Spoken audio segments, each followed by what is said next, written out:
José Cárdenas informa. Todas las noticias, todas las voces.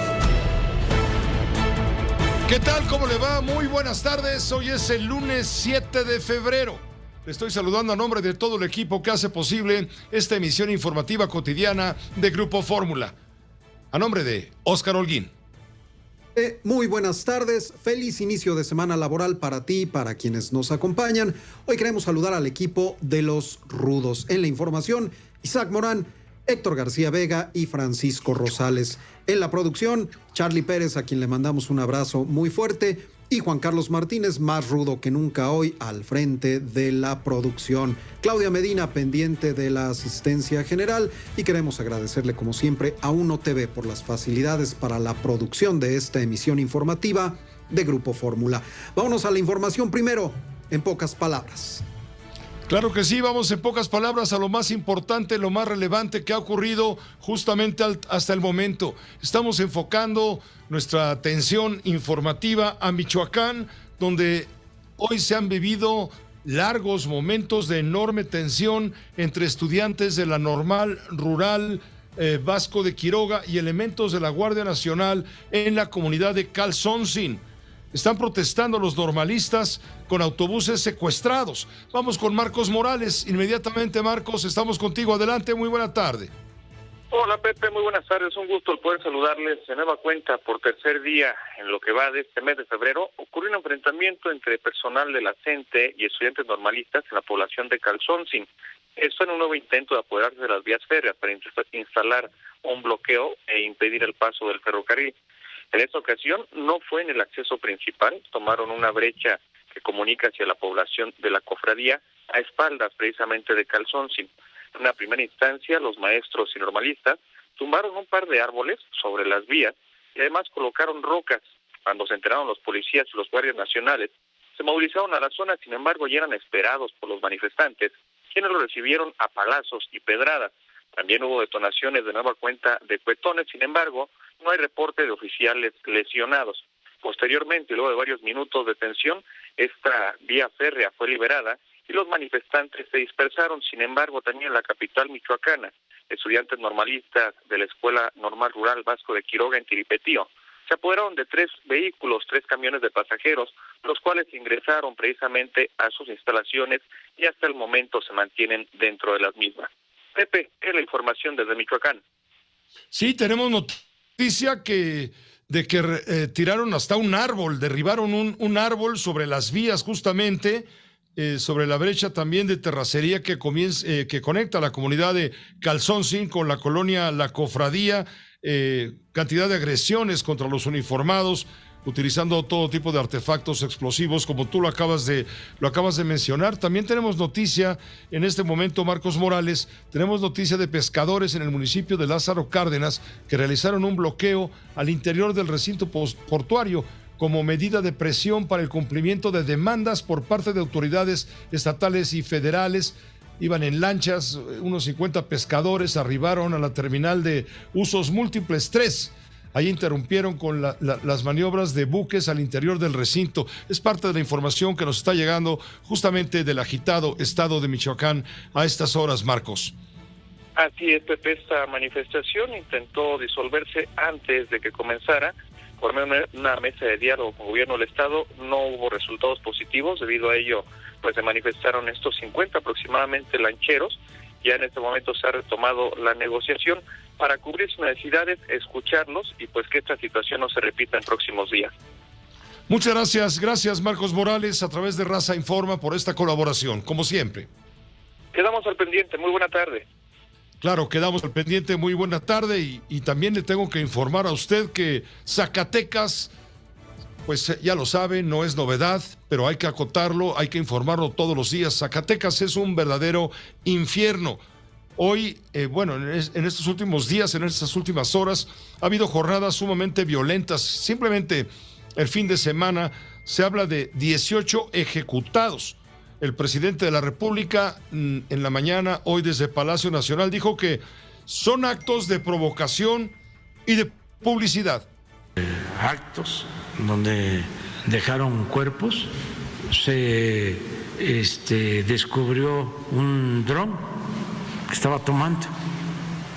Estamos hablando de un acto propagandístico y es un enfrentamiento de grupos, pero también hay mucho de provocación. Es que nosotros pues vamos a seguir actuando igual, con rectitud, con principios. Ya no es el tiempo de antes.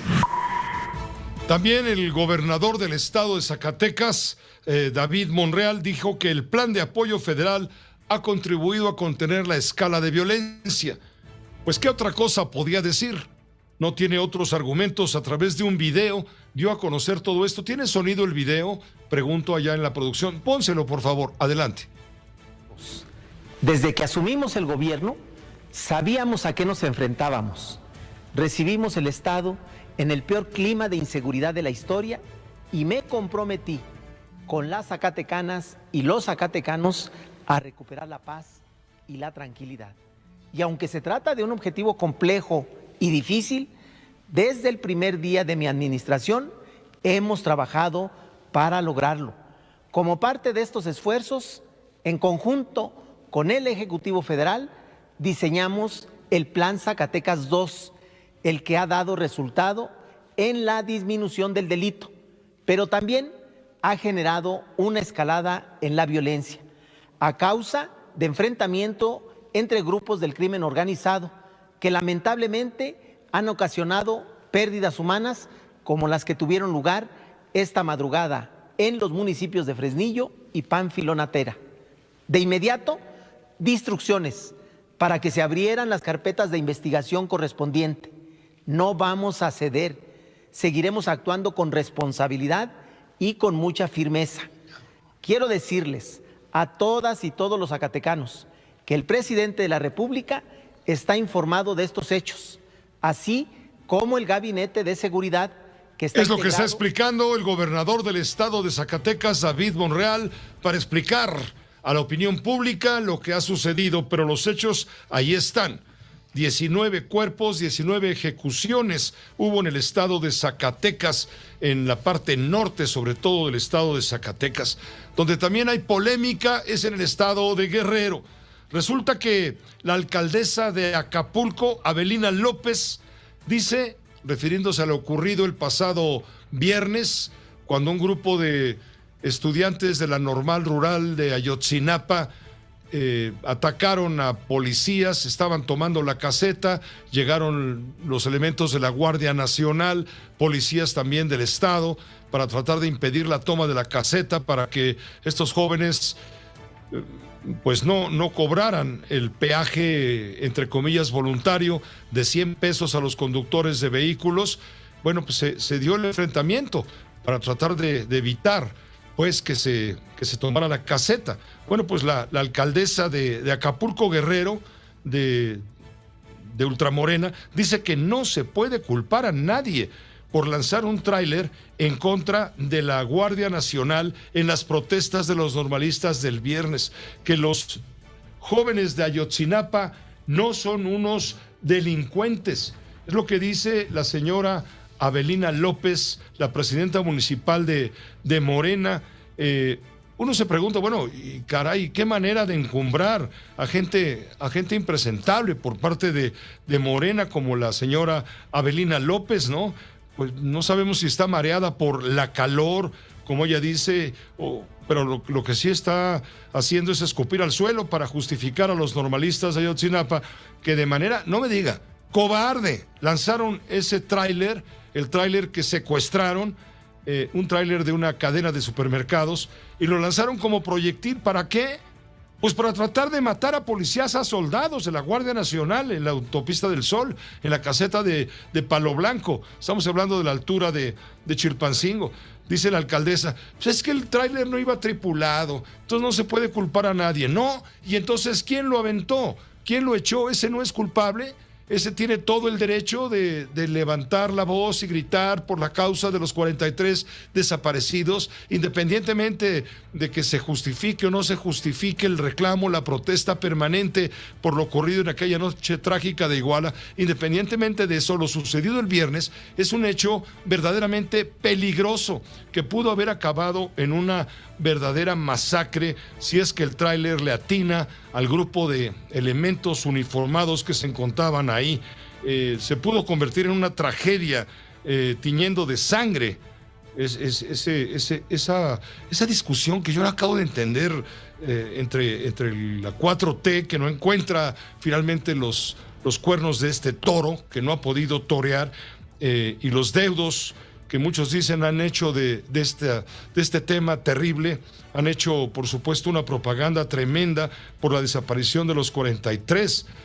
Resulta que Avelina López, la alcaldesa de Acapulco, pues sí, yo estoy seguro de que está mareada por la calor, como ella misma dice. O sea, ¿a quién vas a castigar? Porque va solo, el carro va circulando solo. ¿A quién se castiga? ¿A quién fue el que lo hizo? O sea, debe uno ser muy objetivo para no generar movimientos y movimientos y movimientos que a rato tengamos en caos el Estado. No son delincuentes, son movimientos. Hay una causa, hay un dolor. No hay una causa, hay un dolor. No son delincuentes. ¿A quién vas a castigar si el tráiler iba solo? Pues sí, señora presidenta, iba solo, ciertamente, pero ¿quién fue el que lo empujó con el afán? No me diga que de paseo. El plan era aventarle el camión completo de 40 toneladas a los uniformados, más de un centenar de uniformados que estaban ahí para desplazar a los jóvenes de Ayotzinapa, a los que usted califica como valientes y no como delincuentes. En fin, el presidente López Obrador le está pidiendo a su vez a los padres y a los familiares, sobre todo a los padres, que regañen a los estudiantes de Ayotzinapa por estos actos vandálicos reportados ampliamente desde el viernes pasado. Muy lamentable esto. Yo quiero hacer un llamado a los muchachos de la Normal de Ayotzinapa para que ya no actúen de esa forma, porque afectan, ponen en riesgo la vida de otras personas, y el revolucionario tiene que cuidar al pueblo y se lucha por ideales, no es por la destrucción. No puede haber rebelde sin causa. Que dialoguen, le he dado la instrucción, que los reciban, que haya diálogo, porque también tenemos información de que hay gente dedicada a actividades ilícitas, infiltradas en este movimiento. Eso a lo mejor ni ellos lo saben, y por eso lo estoy planteando. Y me dirijo a ellos y le pido también a sus papás que nos ayuden, que estén pendientes de ellos, hablen con ellos. Hablen con ellos. Vamos a comentar esto más tarde con el periodista Carlos Marín, porque no cabe duda que allá, en este sentido, en esta historia que no concluye, donde hay unas promiscuidades inexplicables, desde luego, en todos sentidos, pues los demonios andan sueltos. Vamos a comentarlo con Carlos Marín un poco más adelante. Como es importante también comentar con usted que una potencial invasión rusa en Ucrania provocaría, se dijo en Estados Unidos, más de 50,000 víctimas y 5 millones de refugiados. Esa estimación la está haciendo el Departamento de Defensa de los Estados Unidos, el conocido Pentágono. Saludo a Armando Guzmán, él está en Washington, muy pendiente de todo esto. Adelante, Armando, ¿cómo te va? Muy buena tarde. ¿Qué tal, Pepe? Es otro día extraordinario con movimientos diplomáticos, con movimientos militares y con eventos extraordinarios avanzando hacia esto que podría ser una invasión a Ucrania, que Estados Unidos continúa diciendo que puede ocurrir en cualquier momento. Ahora, entre todo esto, lo más destacado es que los servicios de inteligencia occidentales de Estados Unidos, de Europa, interceptaron comunicaciones de los generales y de militares de alta graduación rusos en los que discutían que una invasión a Ucrania sería mucho más costosa de lo que se imagina hasta ahora. Y hablaban también de más de 100,000 muertes y de millones de desplazados y de refugiados. Ahora, con toda esta imagen, el nuevo canciller alemán Olaf Scholz ha estado el día de hoy en Washington, en la Casa Blanca, con el presidente Joe Biden, tratando de buscar una solución negociada. Y en Moscú, el presidente Emmanuel Macron de Francia ha estado haciendo directamente lo mismo con Putin, viéndolo cara a cara en el Kremlin. Ahora, lo que el canciller alemán dijo en Washington me parece extraordinario, porque él afirmó que es cierto que Rusia le vende una gran cantidad de gas natural y de petróleo y de algunos hidrocarburos a Alemania, pero que eso no detendría a Alemania para apoyar a la OTAN y a la Alianza Atlántica para detener todo esto, y si es necesario aplicarle sanciones a Rusia, están dispuestos a hacerlo. Ten en cuenta, Pepe, que Rusia no tiene más que vender que ese gas y ese petróleo y esos derivados del petróleo que le vende a los alemanes y a algunos otros países.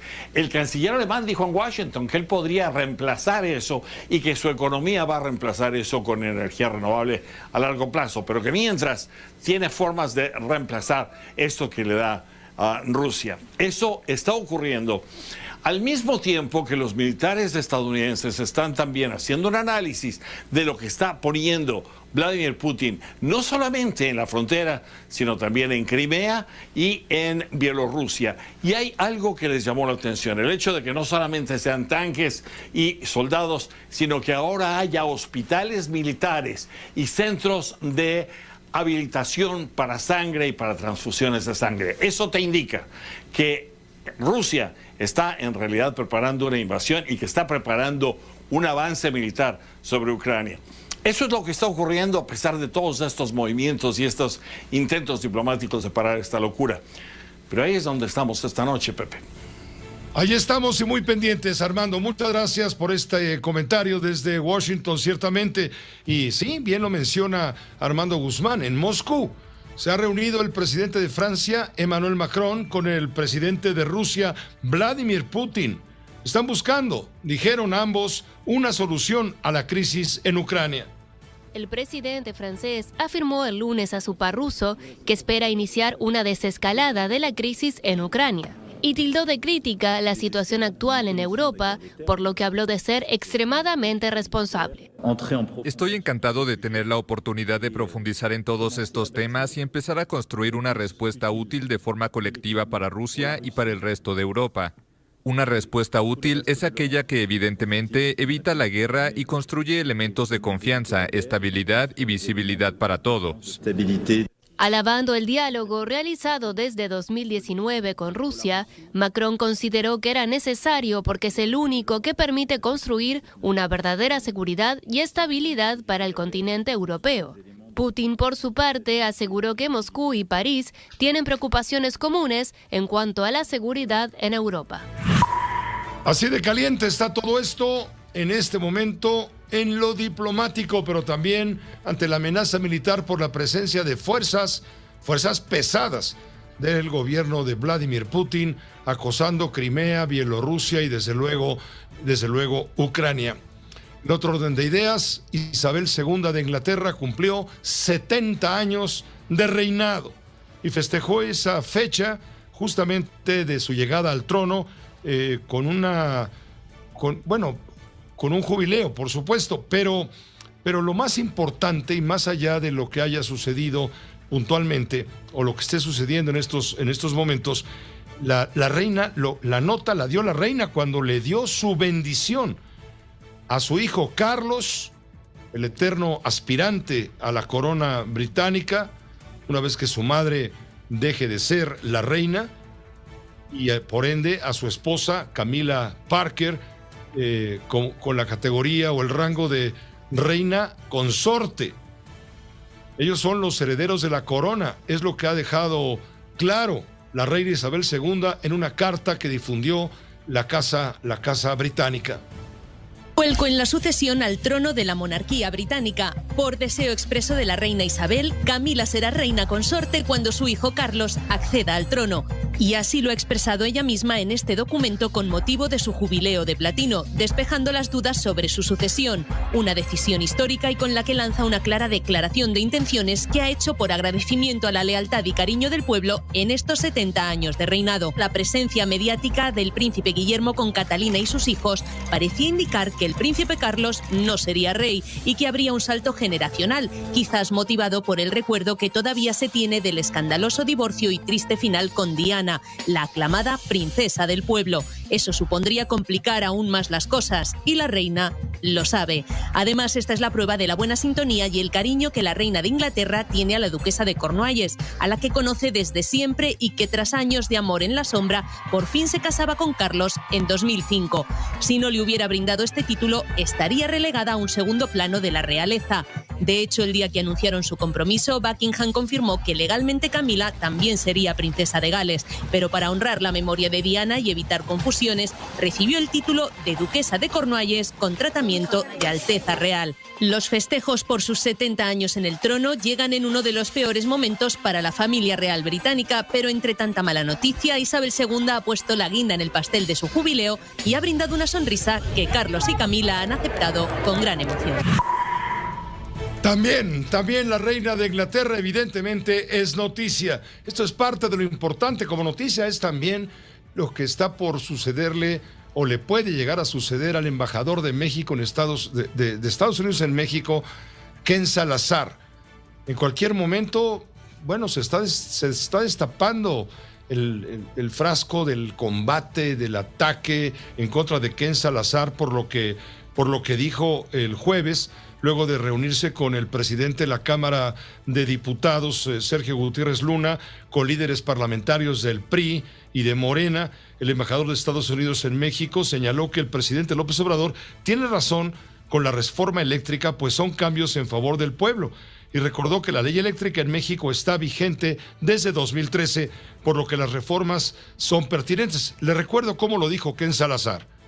El presidente tiene razón, el presidente López Obrador tiene razón de decir, vamos a hacer cambios para lo mejor del pueblo, ¿no? Entonces este proceso que existe ahora, el presidente ha planteado, se tiene que entender las razones de él. Pero aquí, como yo fui senador, sé este proceso porque lo hice ya 3 veces en las leyes más grandes de los Estados Unidos.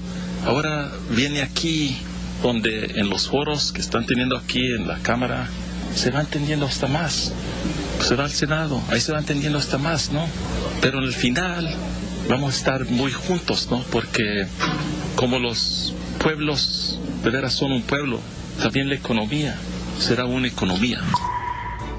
Después de estas palabras que cayeron como oro molido en los oídos, que cayeron muy bien, pues, en los oídos del presidente de la República y de su cuarta transformación, el presidente le agradeció desde Tlaxcala estas palabras a Ken Salazar. Dijo, muy bien, Ken. Así calificó al embajador de Estados Unidos, un hombre con sentido patriótico. Lo recuerdo de este modo. Pues yo agradezco mucho las palabras del embajador Ken Salazar. El gobierno del presidente Biden ha sido muy respetuoso y se está buscando que trabajemos cada vez en mayor coordinación. Y sí, me enteré, me informé de sus declaraciones. Él fue legislador en Estados Unidos, senador de la República. Él sabe, como lo expresó, que es necesario revisar el marco legal constantemente porque vivimos en un mundo cambiante. Bueno, esto fue noticia, le digo, jueves en la noche, viernes en la mañana, en la conferencia que duró 3 horas, la conferencia mañanera presidencial desde Tlaxcala. Bueno, ¿y ahora qué pasó este fin de semana? ¿Por qué viene a cuento todo este recuerdo, este contexto? Bueno, pues porque en el diario estadounidense The Wall Street Journal la influyente columnista Mary Anastasia O'Grady, una de las más leídas, de mayor fuerza que hay en este momento en el Wall Street Journal, criticó lo que llamó el mal juicio del embajador Ken Salazar por ponerse del lado de México. Sugirió despedirlo. Su columna dominical, que se llama Las Américas, O'Grady dijo que las reformas contravienen directamente los compromisos del país, se refiere a México, en el marco del TEMEC, de garantizar mercados abiertos y competitivos y un trato equitativo a todas las partes. Y la columnista Anastasia recuerda que el mes pasado la secretaria estadounidense de Energía, Jennifer Granholm, viajó a la Ciudad de México y dejó en claro que se transmitieron expresamente preocupaciones reales por el potencial impacto negativo de las reformas energéticas propuestas por México. Está sugiriendo esta columnista política, Mary Anastasia O'Grady, que deberían despedir al embajador por haberse equivocado y por ponerse del lado de México, contraviniendo los intereses de la inversión en materia energética de las compañías estadounidenses. Le digo que en todos lados se cuecen habas. Hasta en Costa Rica, claro, donde José María Figueres se mantiene al frente de los recuentos en la elección presidencial celebrada el día de ayer. Habrá segunda vuelta. En Costa Rica, el 3 de abril se celebrará la segunda vuelta de las elecciones presidenciales, dado que ninguno de los candidatos alcanzó el 40% necesario para ganar en primera vuelta. El expresidente que gobernó el país entre 1994 y 1998, José María Figueres, del Partido Liberación Nacional, lidera el conteo de votos con más del 27%. Prometió iniciar un proceso de transformación en la nación. El resultado ha sido extraordinario. Estamos a un paso de empezar el rescate y la transformación de Costa Rica. Figueres se enfrentará en el segundo balotaje con el economista Rodrigo Chávez, que está en segunda posición con casi el 17% de los sufragios. De ganar las elecciones, José María Figueres sería presidente de Costa Rica por segunda ocasión. Ya lo fue una primera. Él tuvo no lo suficiente para ganar de mayoría absoluta y total, pero sí lo suficiente para seguir compitiendo contra el otro candidato, Rodrigo Chávez, exministro de Hacienda, para enfrentarse con él en la votación, luego de que ninguno de los dos obtuvo los votos suficientes. El próximo encuentro que va a quedar definido por los costarricenses el 3 de abril. Vamos a una pausa muy breve. Regresamos con usted enseguida. José Cárdenas informa. José Cárdenas informa. Todas las noticias, todas las voces. Antes de avanzar con más información también importante, la cuestión climatológica lo es desde luego.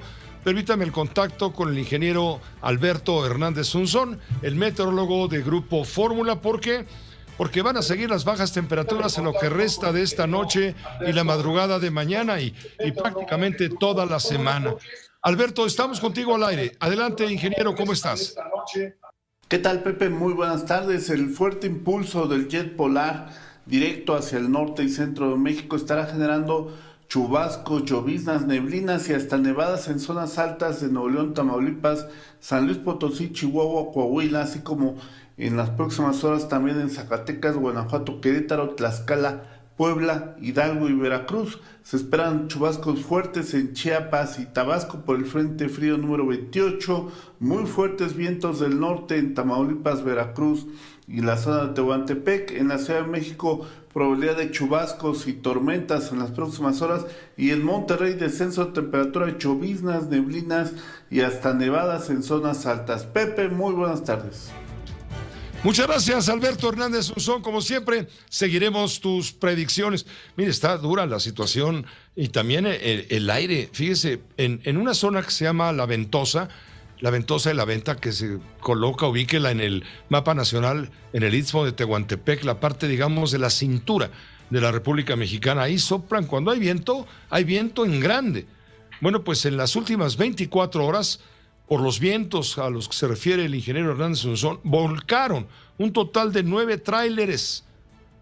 pertenecientes a Juchitán, en el istmo de Tehuantepec, Oaxaca. Esto sucede en esta zona como consecuencia de este frente frío número 28 que no está todavía por terminar.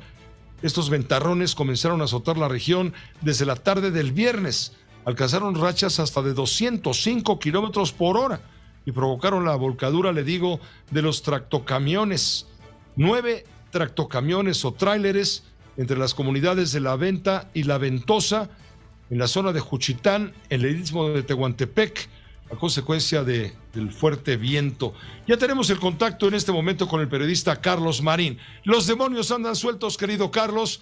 Bienvenido, ¿cómo te va? Muy buenas tardes. ¿Qué te parece Avelina López, la presidenta municipal de Acapulco, lo que dice de los estudiantes de normalistas de Ayotzinapa que mandaron un proyectil con ruedas para tratar de matar a policías y elementos de la Guardia Nacional el viernes en su protesta, que dice la alcaldesa es legítima?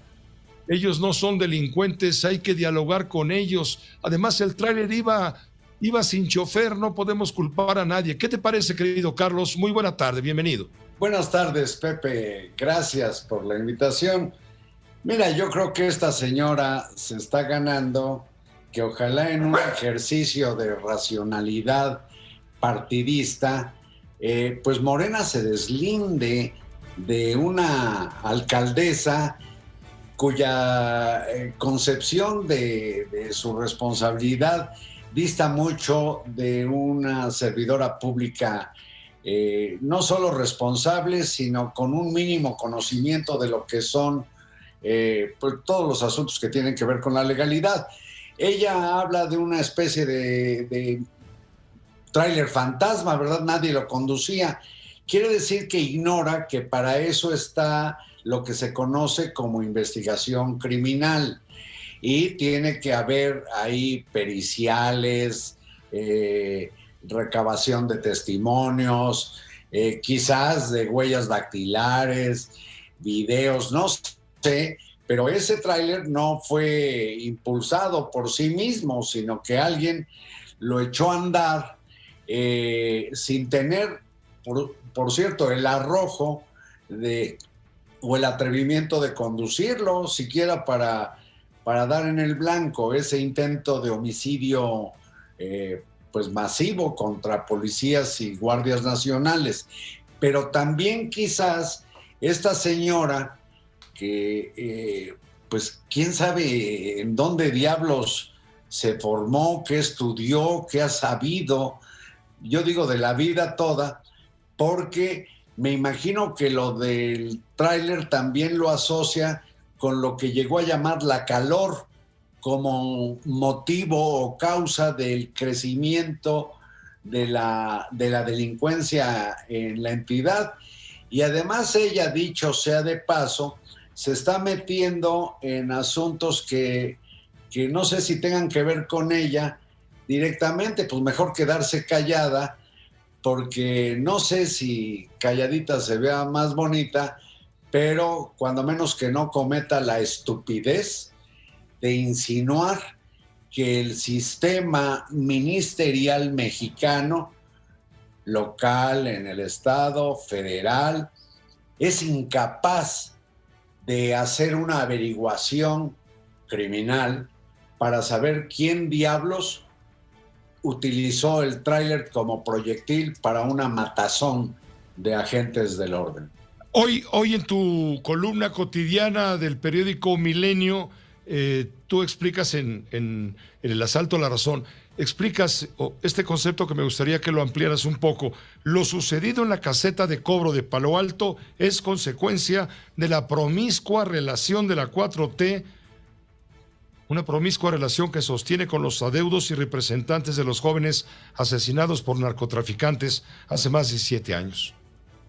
Sí, mira, yo digo promiscua porque es una relación, yo diría más bien un compromiso insensato con los deudos y representantes de pues, los 43 que conocemos como los desaparecidos, aunque de algunos sabemos ya la identidad, todos fueron asesinados.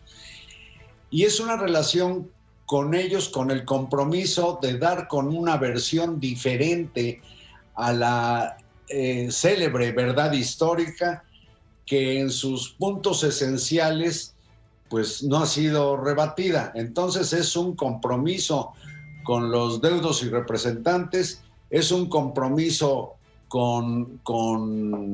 en el que está esta inútil comisión llamada de la verdad que encabeza el subsecretario de Derechos Humanos Alejandro Encinas, y la complicidad de una institución que ha venido degradándose, que es la Comisión Nacional de Derechos Humanos, bajo la conducción tan desaseada de Rosario Piedra Ibarra. Esto por una parte.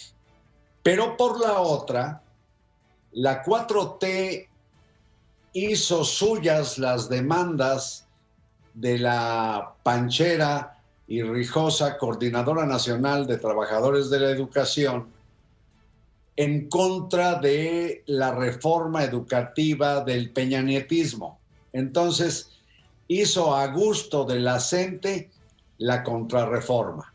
Y además entregó la Secretaría de Educación, pues ahora a la señora Delfina Gómez, que como sabemos es responsable de un delito electoral tan bochornoso como haber esquilmado el 10% de su salario a 500,000 de trabajadores del Ayuntamiento de Texcoco, en total alrededor de 13.4 millones de pesos.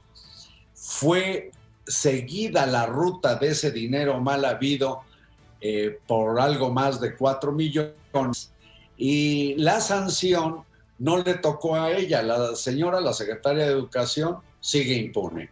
Le tocó a su partido, Morena, pero se desconoce qué pasó con los restantes, pues no sé, alrededor de 9 millones de pesos, de quién diablo se los pellizcó.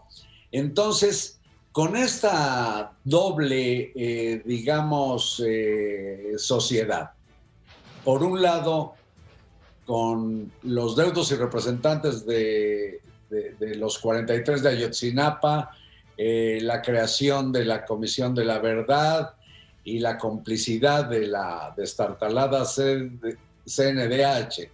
Y por otro, los arreglos con la CENTE, pues han hecho un cóctel que no tiene visos de solución por ninguna parte. Y además, todo esto se hace y desemboca en el trailazo del viernes, pues por lo visto ignorando que es la CENTE quien tiene un gran poder sobre las normales rurales, donde está su semillero de cuadros, y es la misma CENTE que en Calzoncin, en Michoacán y en otros lugares de ese estado, pues cada que se le da la gana ha venido parando las vías, más bien bloqueando las vías del ferrocarril, provocando pérdidas millonarias y afectando, ni duda cabe, pues todo lo que tiene que ver con el empleo, Pepe. Pues muchas gracias, Carlos. Gracias por tu punto de vista, tu análisis en torno a estos dos temas que, por supuesto, hierven en la cazuela de la política y de la duda y de la inconformidad. Que estés muy bien y, claro, rayando en algunos casos en el delito, que pudo ser el caso del trailerazo, pues pudo haber sido una masacre. Muchas gracias, Carlos. Hasta la siguiente. Cazuela, Pepe, a la que hay que bajarle la calor. Hay que bajarle la flama de la calor, tienes toda la razón. Es que lo que pasa que, pues allá en Acapulco dan borracheras de sol. Que te vaya muy bien. Hasta pronto, Carlos. Un abrazo luego, muy fuerte. Pepe. Los demonios que andan sueltos. Nos permite una pausa muy breve, volvemos enseguida. Su opinión es importante. Twitter, @José Cárdenas 1. Facebook, José Cárdenas. Si el estrés y la tensión diaria te provocan dolor lumbar, pasas noches dando vueltas buscando alivio o te despiertas con un terrible dolor de espalda. Te presentamos Soñare Lumbar Fit, la nueva almohada de la línea ortopédica de Soñare, diseñada con la tecnología Anatomical Curve, que se adapta específicamente a la región lumbar, ofreciendo soporte y comodidad para disminuir la presión y aliviar el dolor en la espalda baja. Soñare Lumbar Fit llena el vacío entre tu espalda y el colchón, de lado o boca arriba. Además es ajustable con la almohadilla Balance Up, que proporciona apoyo extra al instante para noches más confortables. El dolor de espalda aumenta al sentarse, pero Soñare Lumbar Fit ayuda a disminuir la presión intervertebral. Disfrútala en tu sillón o silla favorita. Está hecha de Ultrasoft Memory Foam y su cubierta es fresca por su tela respirable. Soñare Lumbar Fit es la mejor opción para largos viajes. Para los que pasamos mucho tiempo manejando, es altamente recomendable porque da buen soporte en la espalda baja y hace que los trayectos sean más cómodos. La funda removible puede meterse a la lavadora y secadora. Llama ahora mismo y ordena tu Soñare Lumbar Fit con la almohadilla Balance Up removible por un increíble precio especial de introducción.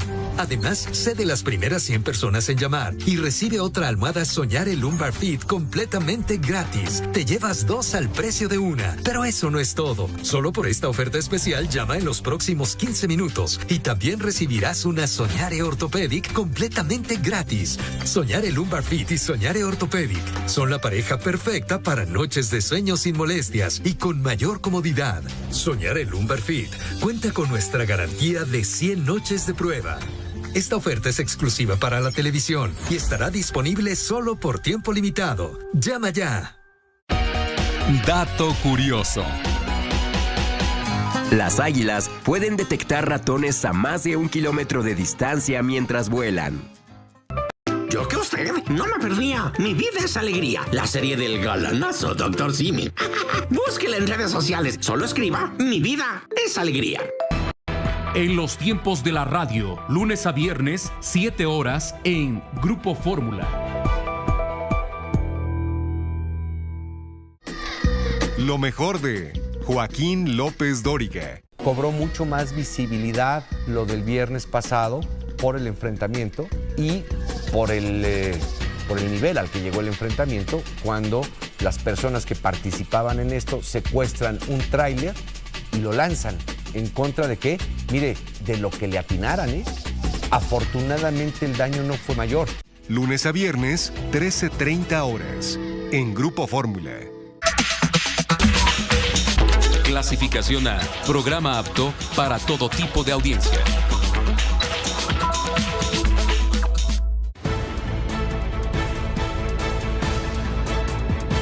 C. Cárdenas informa. Todas las noticias, todas las voces. En este momento vamos a establecer un enlace con Dalila Sarabia.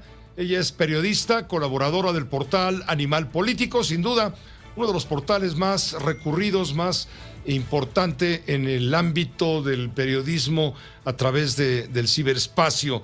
Dalila trabajó muy seriamente una serie de denuncias sobre la utilización de un medicamento que se llama ivermectina y que se utilizó para pacientes con COVID en algún momento aquí en la Ciudad de México, una medicina que es de uso exclusivo para animales. Sí, como lo escucha. Y además, esta ivermectina se aplicó no a pocas personas. Se entregaron, según el reportaje de Dalila Sarabia en Animal Político, se entregaron 429,000 kits en toda la Ciudad de México. De ellos 196,000, casi 200,000 fueron entregados por el gobierno de la ciudad y tenían ivermectina, y casi 200,000 personas recibieron este medicamento. Dalila Sarabia, ¿cómo te va? Muy buenas tardes. Gracias, porque se ha armado un verdadero escándalo con el trabajo que estás ahora poniendo en claro para que lo entendamos. Saludos y bienvenida. Hola, buenas tardes. Sí, pues muchísimas gracias. Pues le hemos dado seguimiento a este tema. La Ciudad de México impulsó una política para entregar kits médicos a las personas que resultaban positivas por el virus del COVID en estos kioscos donde hacían las pruebas, ahí mismo se les entregaba este kit. Y bueno, pues la idea era que nosotros queríamos conocer cuánto dinero se había gastado. En total son 3 contratos en los cuales se gastaron 29 millones de pesos, pero también muy importante mencionar que esta intervención pública se hace cuando muchas autoridades sanitarias a nivel mundial ya se habían pronunciado en contra del uso de estos medicamentos porque no había una base científica sólida que pudiera decir, sí, si ustedes dan este medicamento, podemos tener resultados favorables para el tratamiento del COVID. La realidad es que al momento, ahora que estoy platicando contigo, todavía no hay un estudio científico, digamos, bien amarrado que avale. Sin embargo, en la Ciudad de México, de forma particular, se entregaron alrededor de 200,000 kits en una estrategia que se llevó a cabo desde el 28 de diciembre del 2020 hasta septiembre pasado. Correcto. A pesar de que hubo advertencias, en el sentido de que, vamos, no hay comprobación de que los efectos favorables por el uso de la ivermectina en los pacientes diera resultados. No hay absolutamente evidencia de los beneficios que haya podido tener. Y sin embargo, en la Ciudad de México, todo el tiempo que señalas, desde diciembre de 2020 hasta septiembre del año pasado, 9 meses, 10 meses prácticamente, se estuvo utilizando. Yo recuerdo muy bien que hubo una conferencia de prensa, ¿te acuerdas del doctor José Luis Alomía, el que aparecía con el doctor López-Gatell con bastante frecuencia? Era director de epidemiología de la Secretaría de Salud. Él se deslindó de este plan capitalino en enero de 2021, es decir, apenas un mes después de que comenzaron a utilizar en estos kits de salud de parte del gobierno de la ciudad la ivermectina. Él se deslindó. Mira, te voy a poner cómo lo dijo para recordarlo. No se cuenta con precisamente los estudios científicos todavía necesarios o válidos que en su momento demuestren que estos medicamentos tienen la eficacia o tienen la utilidad que hasta el momento en algunos grupos pues se ha estado promoviendo, ¿sí? Aquí es muy importante mencionar, recordemos, y esto no aplicaría solamente para la ivermectina, sino para cualquier otra molécula, fármaco o sustancia que en su momento se le quiera acreditar alguna utilidad o que se le quiera en su momento generar alguna indicación específica para el COVID-19. Bueno, pero aún así el gobierno de la Ciudad de México la recetó y los resultados aparecieron publicados por el gobierno de la ciudad en una plataforma que se llama SOCAR-XIV. Le llamaron cuasi experimento, es decir, agarraron a 200,000 personas como conejillos de indias, dirías tú. No, bueno, yo creo que lo más importante de todo el asunto, creo que son 2 cosas. Una, tener una explicación de por qué cuando teníamos tantos llamados a nivel internacional de no ocupar este medicamento, esta política se llevó a cabo en la Ciudad de México. Y la otra parte es, después de que se les administró este medicamento a estas personas, sí sería muy importante que las autoridades nos pudieran decir qué tipo de seguimiento se le dio a cada uno de ellos. Como parte de este reportaje, por supuesto, buscamos a la Secretaría de Salud antes de que pudiéramos publicar, porque eran varias de las dudas que también nosotros tenemos de decir, bueno, se les administró el medicamento y después se les dio un seguimiento. ¿Qué tipo de seguimiento tienen ubicados ustedes a las 200,000 personas? Bueno, no tuvimos ninguna respuesta.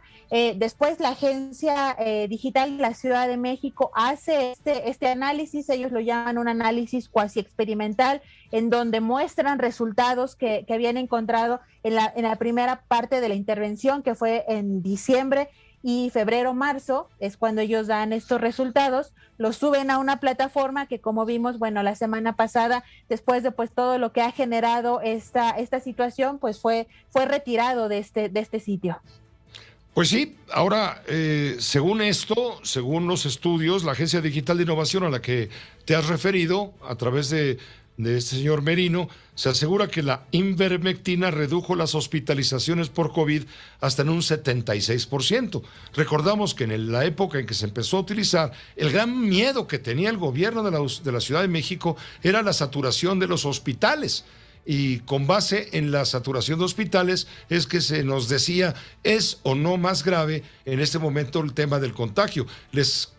Políticamente les convenía que no hubiera gente en los hospitales y por ello aplicaron este medicamento que no ha probado su beneficio. Y bueno, el organismo al que nos referíamos hace un momento, que tú te refieres en el reportaje, la SOC-AR-XIV, revisó la investigación y dice que hay dos opciones: o es de muy baja calidad o es deliberadamente falso o engañoso. ¿Cómo ves? Sí, bueno, después es muy importante mencionar que este documento lo subieron a esta plataforma en mayo de 2021.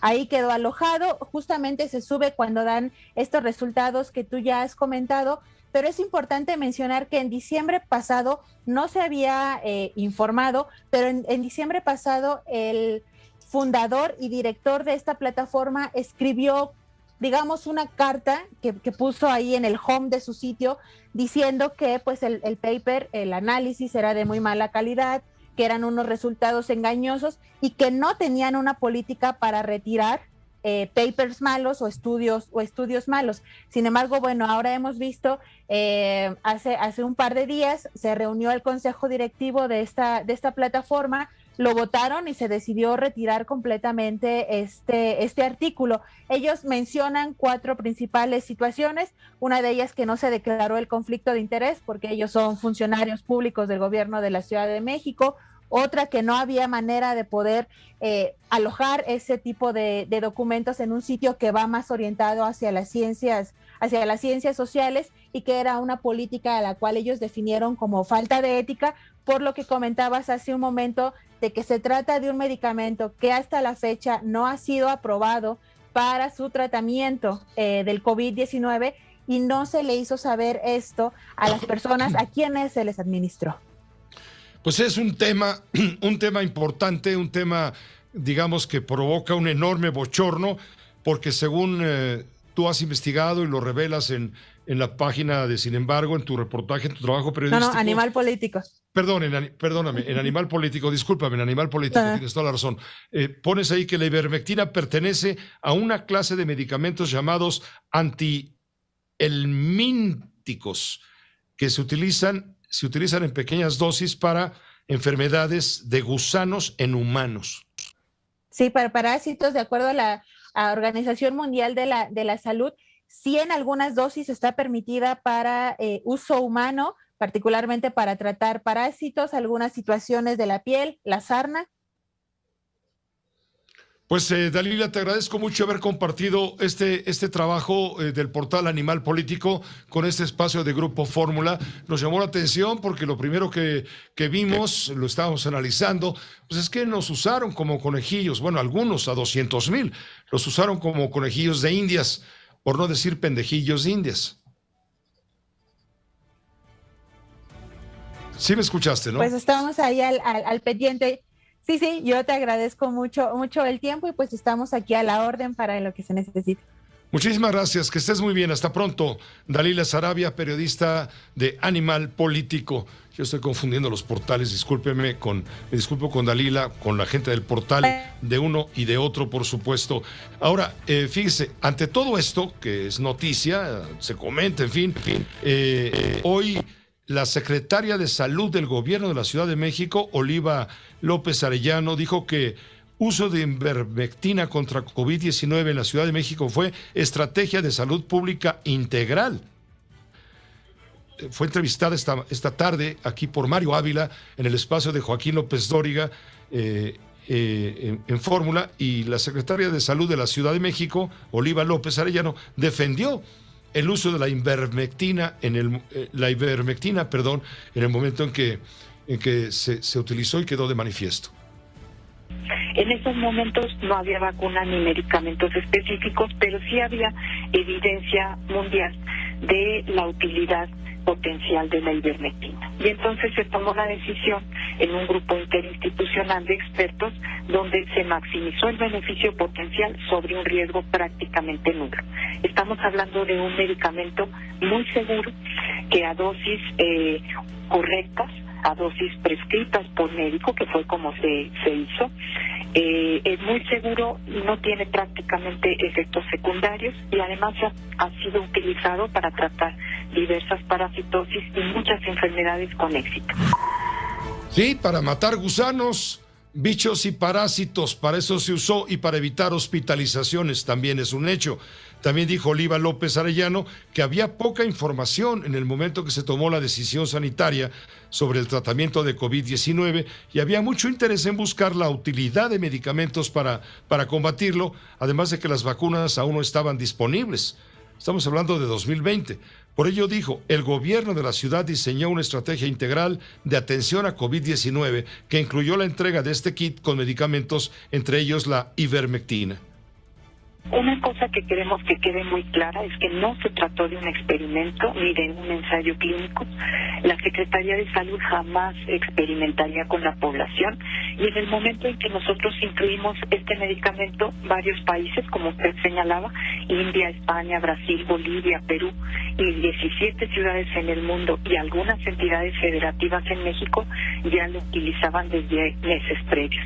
¿Por qué? Por su potencial beneficio en casos no graves y riesgo prácticamente nulo. Pues esta es la explicación que nos brinda el gobierno de la Ciudad de México que encabeza Claudia Sheinbaum sobre el uso de este medicamento que es para matar gusanos y para evitar que la gente fuera en ese momento, que no había tanto medicamento ni vacuna ni nada, saturar a los hospitales de atención a la población. Vámonos a una pausa muy breve. ¿Qué le parece todo esto? Vámonos a una pausa breve y volvemos. El presidente de la República dijo que ante el escándalo por el reportaje de la lujosa mansión en la que vivió su hijo José Ramón López Beltrán y su esposa Carolyn Adams en Houston, Texas, y que presuntamente fue rentado por la empresa Baker Hughes, empresa contratista de petróleos mexicanos, el presidente de la República reiteró que no hay pruebas absolutamente de nada y manifestó que ni su hijo mayor ni ninguno de sus otros hijos tiene participación en su gobierno. Hemos actuado con honestidad en todo este caso. La semana pasada, Mexicanos contra la Corrupción y la Impunidad y la agencia periodística Latinos presentó esta investigación en donde se revelan los lujos con los que vive José Ramón López Beltrán en el extranjero. Las casonas en Houston con alberca y una sala de cine, una camioneta Mercedes-Benz, algunos de los bienes que documenta el reportaje y que contrastan con el llamado de austeridad de su padre. Sin embargo, el nombre de Carolyn Adams, esposa de López Beltrán, juega un papel importante en la investigación, puesto que, de acuerdo con el reportaje, tanto uno de los inmuebles como el vehículo se encuentran a su nombre. Mire, sobre todo este asunto, el dirigente nacional del PAN, Marco Cortés, presentó una denuncia de hechos ante la Fiscalía Especializada en el Combate a la Corrupción y la Fiscalía General de la República por los presuntos delitos de actos de corrupción y tráfico de influencias de José Ramón López Beltrán, el hijo del presidente. El líder panista estuvo acompañado de legisladores del Blanquiazul. Esto fue la semana pasada. Y sostuvo que la demanda se interpuso en nombre de millones de mexicanos que quieren saber el origen de los recursos de las casas en las que ha vivido el primogénito del mandatario federal y que se reveló en un reportaje periodístico al que hemos estado haciendo precisamente referencia. Sobre esto quiere comentar nuestro analista político, José Antonio Crespo. Doctor Crespo, bienvenido. Tienes la palabra, te escuchamos con mucho interés. Sí, Pepe, cómo no. Desde luego que ese tipo de asuntos generan sospecha, por supuesto, porque ahí hay triangulaciones, hay vínculos, que aunque no sea parte del gobierno, el hijo del presidente, pues sabemos que puede tener o ejercer cierta influencia sobre miembros del gobierno, no solamente sobre su papá directamente, sino sobre otros miembros del gobierno que quieren quedar bien con el hijo del presidente. Entonces, se presta sospecha, efectivamente no hay nada demostrado, pero amerita el hecho de que haya tanto dinero involucrado, el hecho de que esté vinculado el hijo del presidente y que haya habido contratos que iban incrementándose con Pemex. Yo sí creo que amerita una investigación, porque en caso de que sí hubiera, digamos, algo chueco, pues tiene que conocerse, tiene que sancionarse en su caso. Se dijo en su momento en relación con la Casa Blanca, que pues muchos no ven ninguna relación, pero algunos sí vemos alguna relación de lo que pudo haber sido ahí también, o de lo que seguramente fue algún grado de influencia, de conflicto de interés. Pero bueno, aquí el chiste es que se tendría que demostrar. Los panistas ya presentaron quejas, como tú lo decías, Pepe, pero también lo presentaron en Estados Unidos. Dado que este asunto está territorialmente en Estados Unidos, también presentaron la solicitud de una investigación a diferentes agencias norteamericanas, que a ver qué hacen, a ver qué responden, a ver si les interesa o no, a ver si les parece que hay elementos suficientes, porque de México yo creo que no podemos esperar gran cosa. Allá, quién sabe qué suceda. De tal forma que sí amerita atención, no es una cuestión casual, puede serlo, pero no caería nada mal al país que efectivamente estemos seguros de que es una casualidad. Así lo está presentando el presidente, es decir, no tiene nada que ver, es una casualidad. La esposa de mi hijo pues tiene dinero, tiene influencias, ha hecho su trabajo. Casualmente, bueno, pues se cruzó por ahí Pemex, pero lo han hecho con otras empresas y no hay ninguna responsabilidad, Pepe. Sin embargo, hay otro ángulo, no tan importante, pero que sí políticamente puede tener alguna repercusión, que es el ángulo estrictamente moral.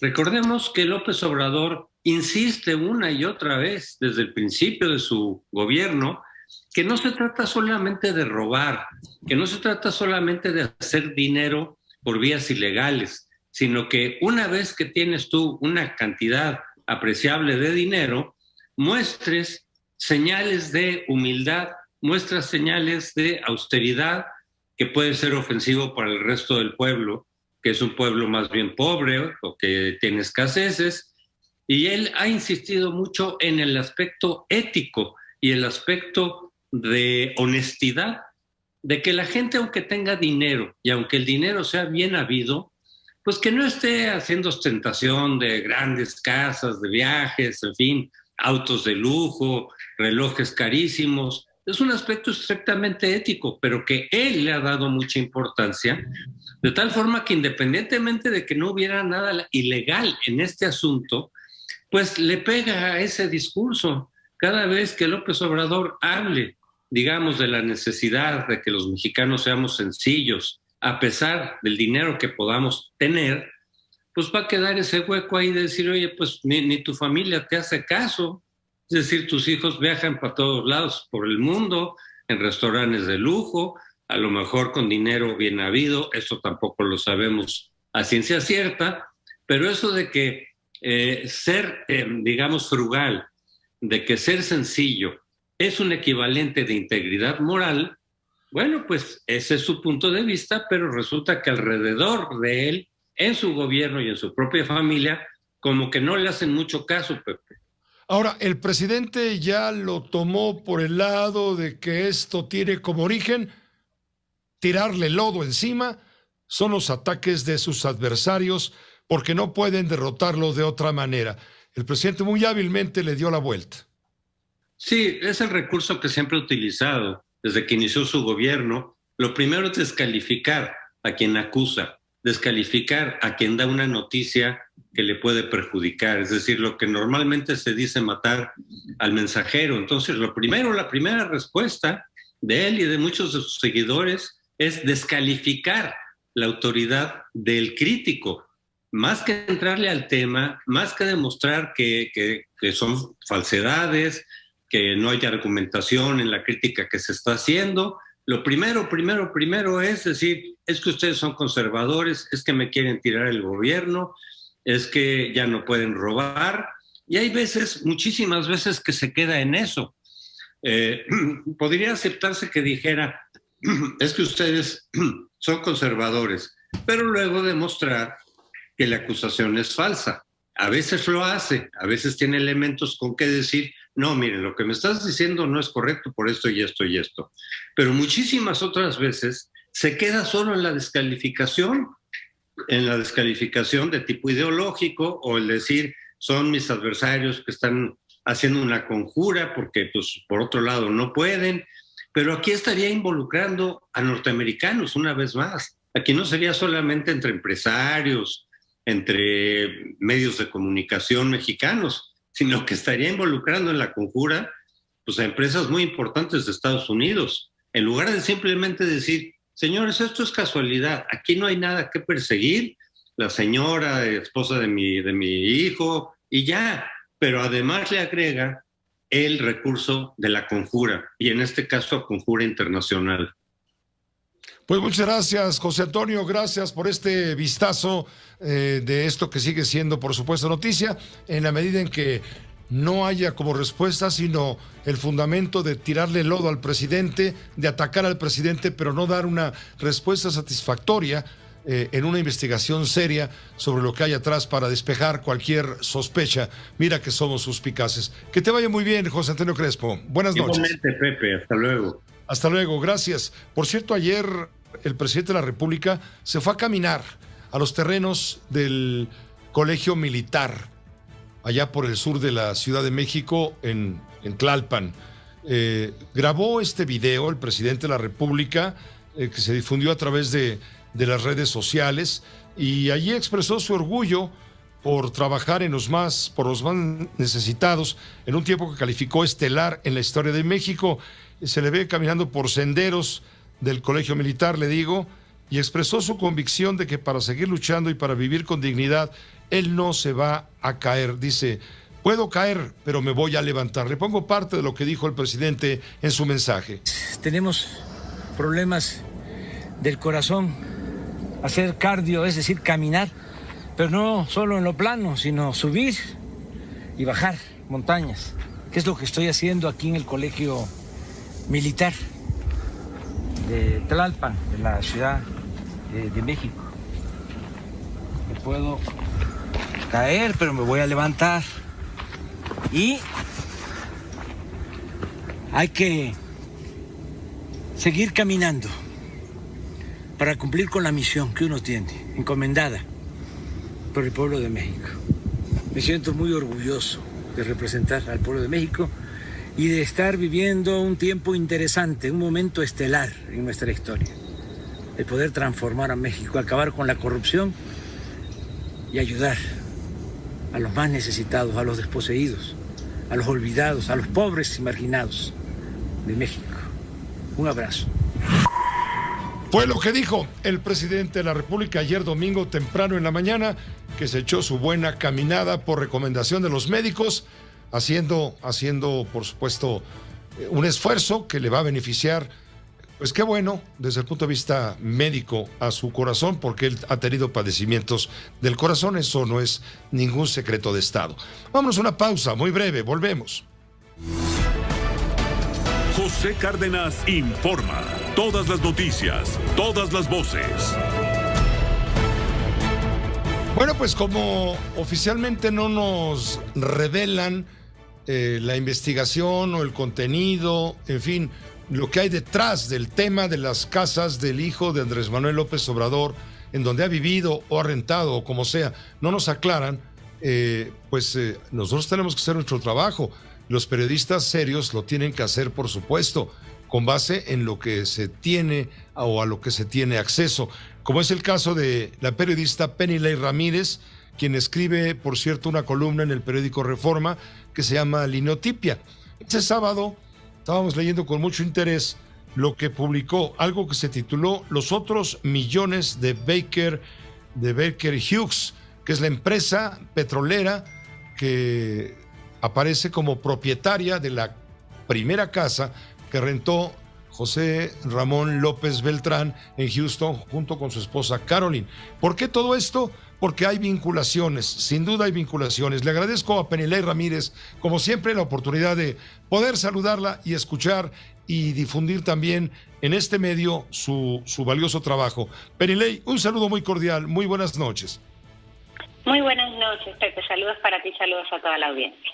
Gracias, Penilei. Pues haznos un resumen de lo que tú trabajaste cuando señalas que Baker Hughes, la empresa que está vinculada con el tema de la primera casa, la casa de la alberca de 23 metros, etcétera, es una empresa que obtuvo más de $100 millones en ampliaciones de un contrato con Petróleos Mexicanos. Sí, Baker Hughes es una empresa de servicios petroleros, es una empresa muy grande que ha trabajado muchos años en México, que ha ganado mucho dinero durante mucho tiempo con Pemex, dando servicios a campos petroleros y ganó este contrato a final de la administración de Enrique Peña Nieto en marzo de 2018. Es un contrato para dar servicio a campos petroleros que están en la zona, en el área de Campeche, especialmente para aguas someras. Ese es el tipo de pozos que cubre este contrato. Y en junio de 2019, el Consejo de Administración de Pemex hizo una aprobación de un cambio en la estructura operativa de la petrolera, y después de eso, en cuestión de un mes más o menos, se aprobó esta primera ampliación del contrato.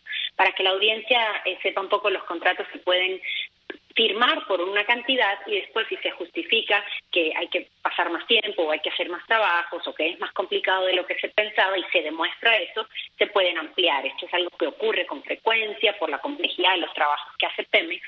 De manera que eso no es lo extraño es que en este caso, tanto en la primera ampliación de 49.5 millones de dólares que se hizo en el mes de agosto de 2019 y luego otra ampliación que se hizo en diciembre de 2019, en total por 109 millones de dólares, no aparece en los documentos públicos nada que nos diga para qué se iba a usar el dinero. En otros casos, en estas ampliaciones se agrega información de qué trabajos se van a hacer, qué equipo, para qué, cuánto va a costar cada una de las cosas nuevas que están sucediendo en el contrato. No así en solamente hay un párrafo que dice que van a aumentar las reservas, es decir, a tratar de encontrar más petróleo, que es una cosa muy vaga, muy general. Entonces yo por eso hice la columna específicamente sobre este contrato que tiene estas dos ampliaciones, que sucedieron además en los mismos meses cuando el hijo y la nuera del presidente vivían en la casa de este ejecutivo de Baker. Entonces la columna lo que relata precisamente es la existencia de estas dos ampliaciones, el hecho de que no hay información suficiente sobre en qué se gastó el dinero y también el hecho de que la Auditoría Superior de la Federación revisó estos contratos y no hizo mayores preguntas respecto a esto que comento, de cómo se hizo, por qué se hizo, cómo se amplió y por qué se aprobó de esta manera. Lo que habría que investigar a fondo todavía es, en todo caso, si existe, se sospecha, algún conflicto de interés que pueda haber existido, ¿no? Por lo menos hay varias coincidencias que son, me parece, periodísticamente relevantes. La primera, en los meses en que estaba viviendo el hijo y la nuera del presidente en una casa de un ejecutivo de esta empresa gana más de 100 millones de dólares de ampliaciones de un contrato que no sabemos para qué fue, en primer lugar. En segundo lugar, la persona que autoriza esas ampliaciones, por lo menos la primera, no fue el director de Pemex Exploración y Producción, sino fue una persona que estaba en calidad de suplente y que en septiembre de 2019, el mismo mes cuando se mudaron ellos a esa casa en Texas, él fue nombrado director de PMI Internacional, esta filial de Pemex con sede en Texas, y ahora preside el Consejo de Administración de Deer Park, la refinería que Pemex compró a la compañía Shell. Entonces, esta persona estaba como suplente y la auditoría sí dice que los contratos fueron autorizados por un suplente, ni siquiera la persona que estaba a cargo de la dirección de Pemex Exploración y Producción en ese momento. Y eso por una parte. Y por otra parte, el hecho de que haya sucedido en los meses en los que ellos vivían ahí. Recordemos que Bloomberg entrevistó al ex ejecutivo de Baker, dice que él no sabía quiénes eran los inquilinos, pero también recordemos que todas las buenas prácticas internacionales respecto al lavado de dinero y corrupción implican que todos los funcionarios de corporaciones como estas tienen obligaciones de cumplimiento respecto a personas políticamente expuestas como familiares directos de un mandatario. El propietario de la residencia, en ese entonces alto directivo de Baker Hughes, fue Keith Schilling, según entiendo. En todo caso, él era el dueño, o él es el dueño de la casa, aunque ya no trabaja en Baker Hughes, entiendo. Él ya no trabaja en Baker, salió de Baker a principios de 2020. Por eso es que me parecía a mí relevante contar lo que había pasado en esos meses, porque posterior a eso ellos ya no han seguido, no había una relación de este funcionario con la compañía, Hay que decir que Baker siguió teniendo contratos con Pemex después, siguieron teniendo ampliaciones de otros contratos, pero en esas otras ampliaciones que también revisé, sí se especifica para qué son los trabajos. Hay tablas al final, hay desgloses que dicen específicamente en qué se iba a usar el dinero. De manera que no es solamente ese el dinero que ha ganado Baker con la administración de López Obrador, ha ganado mucho más en otros contratos, pero este en específico, que sucedió justo en esos meses, es el que fue revisado por la auditoría y es el que no tiene hasta ahora, por lo menos de manera pública, suficiente información respecto a en qué se gastó el dinero. Exactamente, eso es lo que está haciendo falta que debamos conocer, debamos saber, pues, para entender o deslindar cualquier sospecha, ¿no te parece? Sí, el presidente escuché que hoy declaró que no hay pruebas de lo de su hijo. Yo creo que hablar de que hay pruebas o no hay pruebas implicaría que haya una investigación y no sabemos hasta ahora siquiera que haya una investigación más allá de las indagatorias periodísticas que podemos hacer los reporteros en registros que son públicos, es decir, que cualquier persona podría tener acceso. Entonces, no hay ni siquiera algún pronunciamiento por parte de la administración de López Obrador, de Pemex o de alguna instancia diciendo, vamos a revisar el caso, vamos a mirar a que todo esté, digamos, conforme a la norma.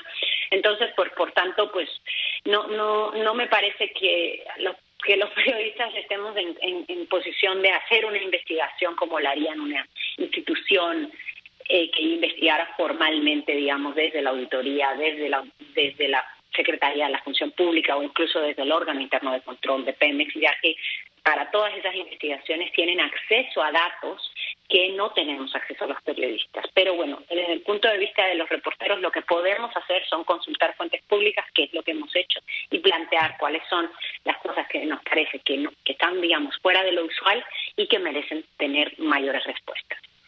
Pues muchas gracias, Penilei Ramírez. Como siempre, es un gusto escucharte. Muchísimas gracias a ti.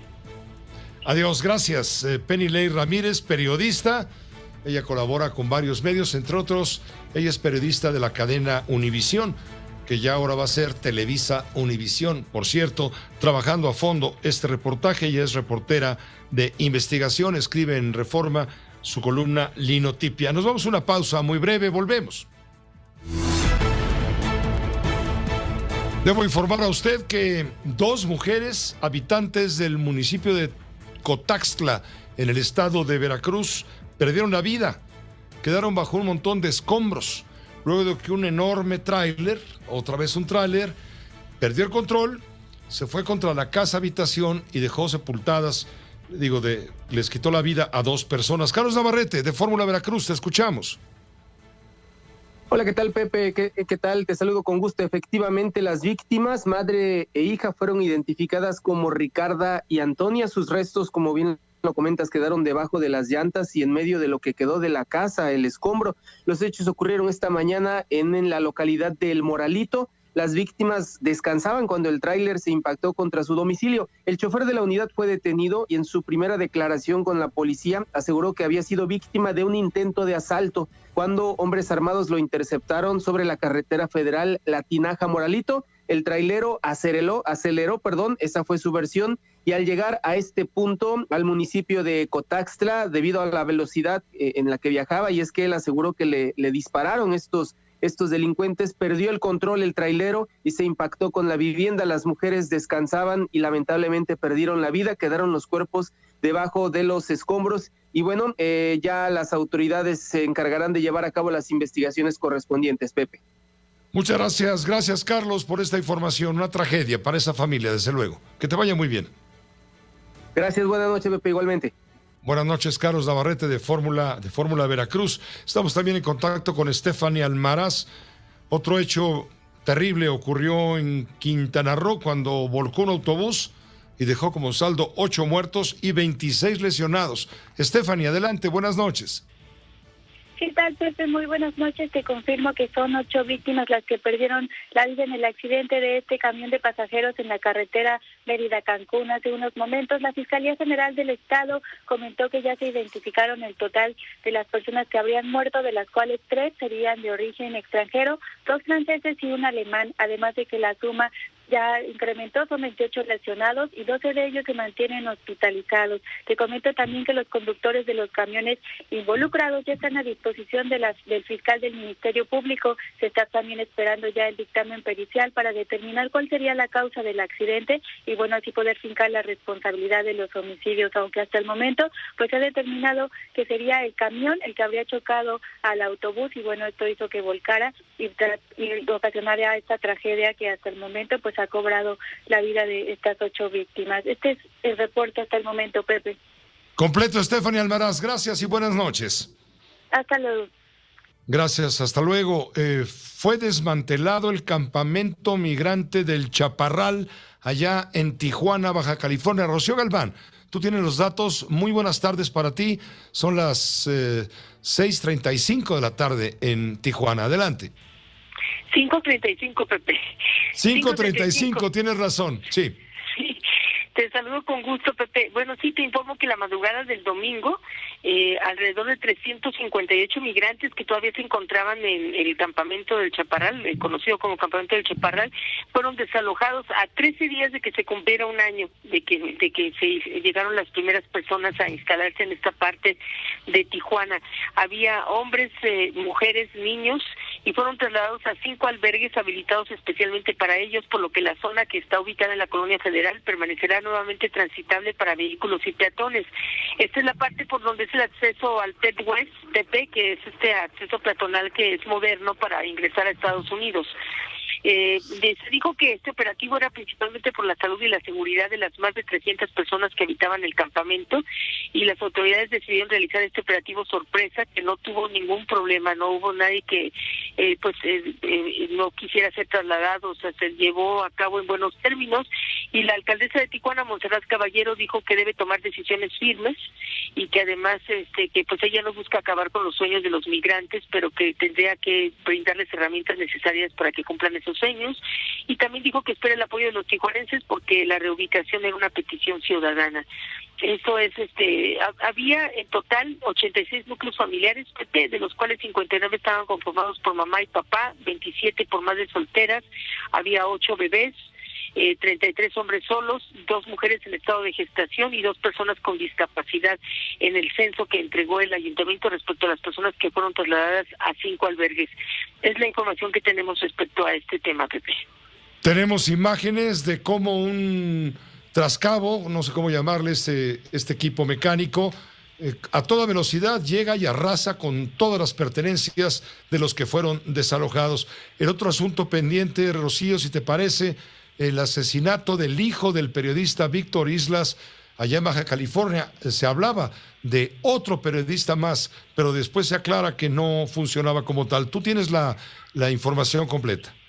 Sí, mira, la Fiscalía General del Estado, Pepe, confirmó la detención de Yotzar Fidel como presunto responsable del homicidio de Marcos Ernesto Islas Flores, quien es era hijo del comunicador Marco Antonio Islas Parras y sobrino del periodista Víctor Islas Parra.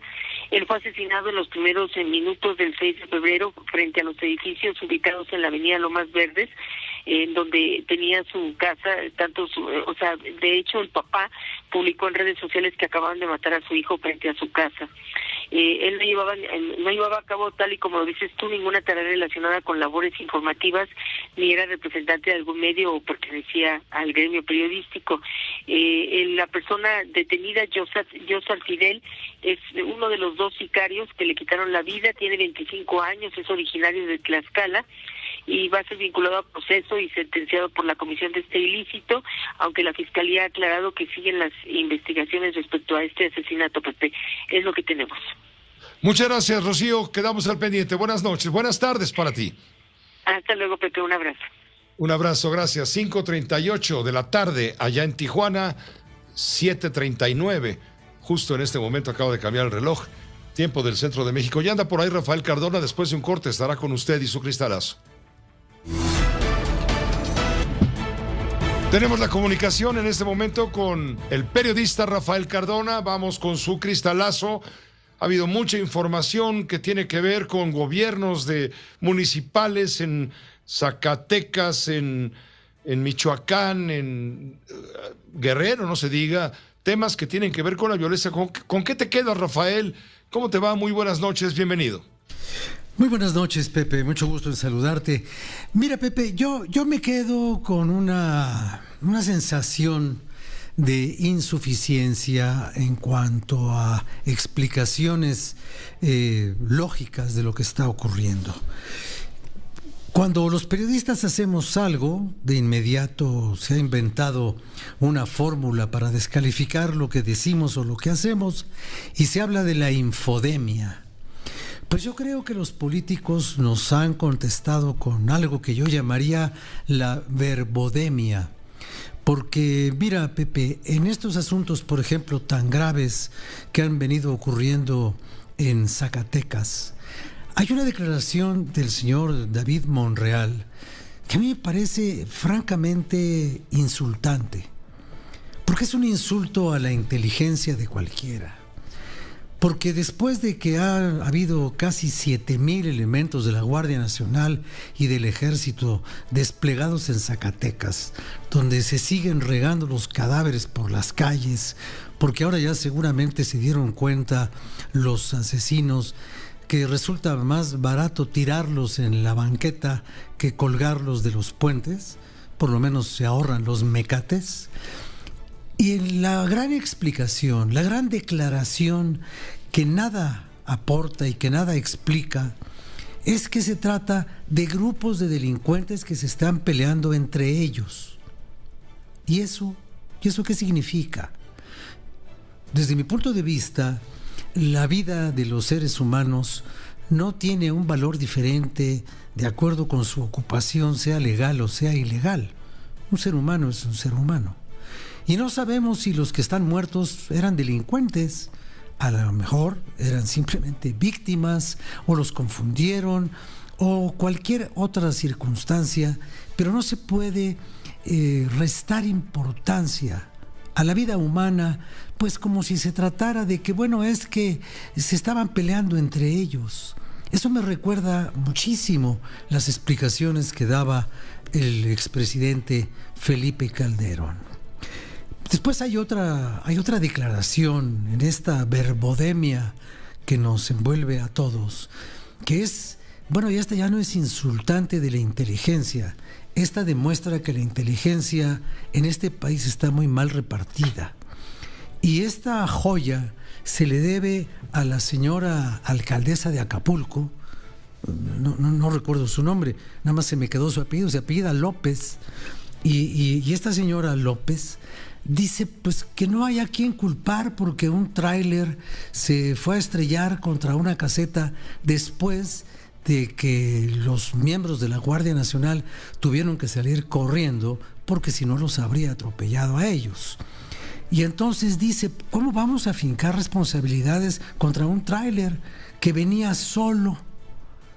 Ella ha inventado algo que yo llamaría la autonomía mecánica.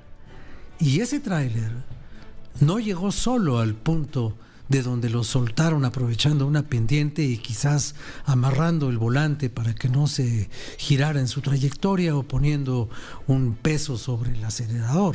No sé cómo lo hicieron, pero alguien lo hizo, porque ese tráiler carece de voluntad, de la misma manera que otros carecen de inteligencia. Entonces, Pepe, yo no entiendo cómo, por ejemplo, la secretaria de Salud del gobierno de la Ciudad de México dice que todo lo que hicieron con este medicamento de dudosa utilidad, pues está bien hecho porque formaba parte de toda una estrategia integral.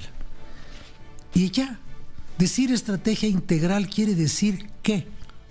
Quiere decir absolutamente nada. Una estrategia integral tendría que ser explicada en los componentes que la integran. Y aquí no hemos escuchado cuáles son esos componentes de una integralidad no definida y no manifestada en sus partes una tras otra. Pero el problema, Pepe, es que todo se quiere arreglar en este país con una declaración, ya sea en una conferencia de prensa o ya sea en una banqueta. No hay manera de entender una realidad cuando las acciones francamente delictivas de los estudiantes de Ayotzinapa se quieren contener diciendo que hay personas infiltradas en su movimiento. Y si saben que están infiltradas, ¿por qué no actúan en contra de los infiltrados? Y que además es conveniente que sus padres y sus madres hablen con ellos y les digan que no desvirtúen la lucha social. Y la respuesta es lo que está ocurriendo en Michoacán, que otra vez vienen los enfrentamientos contra la Guardia Nacional, que es un adorno demasiado costoso, porque la Guardia Nacional tiene órdenes de no intervenir, de no hacer nada que pueda parecer que este gobierno también es represor.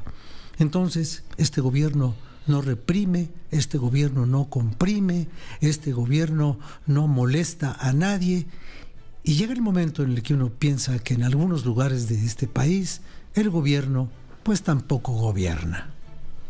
Gracias, Rafael, gracias y buenas noches. Gracias, Pepe, buenas noches para ti y para todos. Igualmente, una pausa breve, regresamos enseguida. Nosotros aquí, sin falta, nos vemos mañana a las 6 de la tarde. Buenas noches.